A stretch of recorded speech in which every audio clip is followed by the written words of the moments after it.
Hi friends, Sunday మా special చూపిస్తారండి.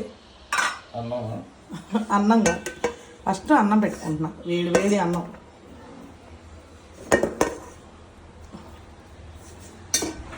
ఇదిగోండి సండే స్పెషల్ అనమాట, చేపల కూర. ఏం ముక్క వేసుకోవాలో కూడా తెలియట్లేదు.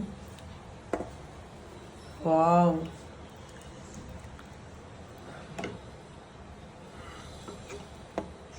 జనం కూడా వచ్చింది ఇందులో. టేస్ట్ చెప్తా ఇప్పుడు.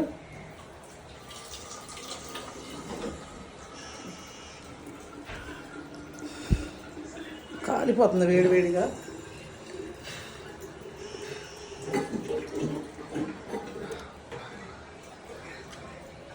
బా, ఏమైనా ఉందో సూపర్ ఉంది. ఇది ఫుల్ రెసిపీ కావాలంటే మన ఛానల్లోకి వెళ్ళి చూడండి.